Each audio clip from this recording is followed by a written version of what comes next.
Hello student, how are you? Today I am going to teach you coordinate geometry of class 10th chapter 7.1।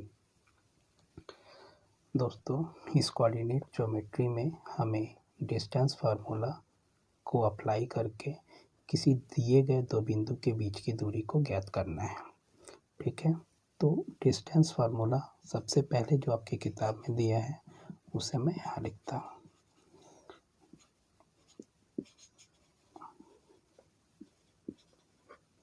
Distance formula किसी दो बिंदु का, एक बिंदु ए है, दूसरा हमारा बी, तो इस ए बी का जो फार्मूला दिया होगा वह है x2 माइनस x1 का whole square plus y2 minus y1 का होल स्क्वायर। ठीक है, अब यह x2, यह x1, ये y2 और ये y1 है क्या?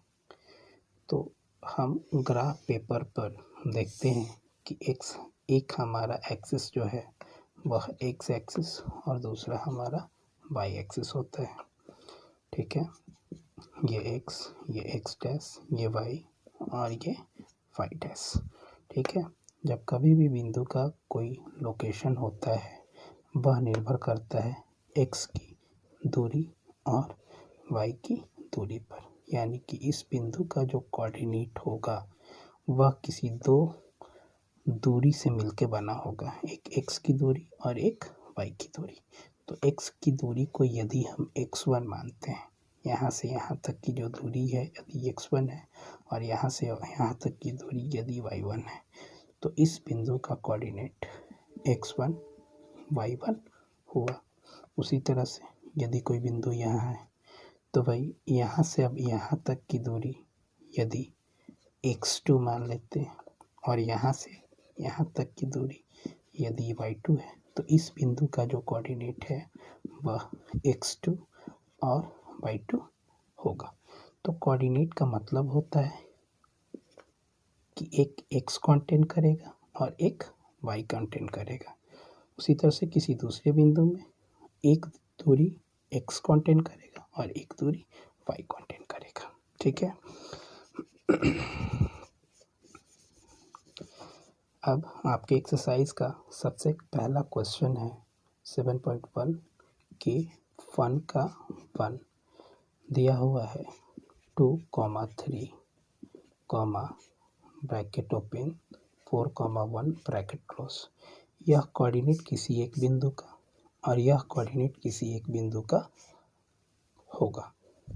तो इसे हम लेट करते हैं, late A bracket 2,3 bracket close, यानी ए कोऑर्डिनेट 2,3, बी कोऑर्डिनेट 4,1, यानी कि ए बिंदु का कोऑर्डिनेट 2,3 मान लेते हैं और बी बिंदु का कोऑर्डिनेट 4,1 हम मान लेते हैं। ठीक, तो इस ए बी की दूरी क्या है, इस दिए गए कोऑर्डिनेट का डिस्टेंस क्या है, यानी कि दो बिंदुओं के बीच की दूरी क्या है, तो हम इसे फाइंड करेंगे दूरी सूत्र लगा के। अब ये हमारा x1 की वैल्यू जो पहला दिया हुआ है, ये किसका वैल्यू होता है, x का, तो x1 का वैल्यू हमारा कितना है 2। तो इसी तरह से ये अगला वाला क्या होगा, किसकी दूरी होती है y की, तो ये y1 की वैल्यू हो गई 3। उसी तरह से b का कोऑर्डिनेट 4, क्या है 1, तो b में जो पहला दूरी होगा वो किसकी होती है x की, तो मैंने x1 यहाँ माना है तो इसे हम x2 मान लेते हैं। x2 इक्वल टू क्या हो गया 4। उसी तरह से ये जब ये y1 था तो ये हमारा y2 होगा, तो y2 की वैल्यू क्या हो गई 1। ठीक है, अब यहाँ हम डिस्टेंस फार्मूला लगाएंगे जो हमारी किताब में दिया हुआ है। डिस्टेंस फार्मूला क्या होता है, A B equal to root under x2 minus x1 का whole square plus y2 minus y1 का होल स्क्वायर। अब इसके जगह पे वैल्यू को पुट कर देते हैं, तो x2 की वैल्यू कितनी है 4 माइनस x1 की वैल्यू 2, तो 2 टू द पावर 2 जो कि पहले से दे रखा है। आगे y2 की वैल्यू 1 माइनस y1 की वैल्यू 3, तो यहाँ हमने रख दिया 3 और इसका भी पहले से दे रखा हुआ है पावर 2। ठीक है, अब इसके अंदर ब्रैकेट का काम होगा। सबसे पहले बोर्ड मास में हम लोग पढ़े भी हैं कि बी ब्रैकेट का काम होता है। तो ब्रैकेट में क्या 4 माइनस 2 घट क्या है कितना 2 और 2 का पावर क्या लिखेंगे हम 2। आगे 1 प्लस में है और माइनस में क्या है 3। जब इसका कैलकुलेशन करेंगे तो ब्रैकेट में क्या बचेगा -2 और इसका पावर क्या है 2। चलिए दोस्तों आगे इसको सॉल्व करते हैं। 2 का होल स्क्वायर, ठीक है, तो 2 टू दी पावर 2 को जब इवेलुएट करते हैं तो मिलता है क्या हमारा 4।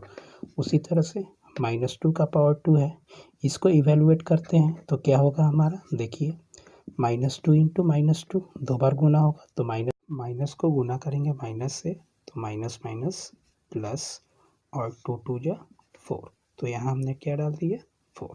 ठीक है, अब आगे देखते हैं।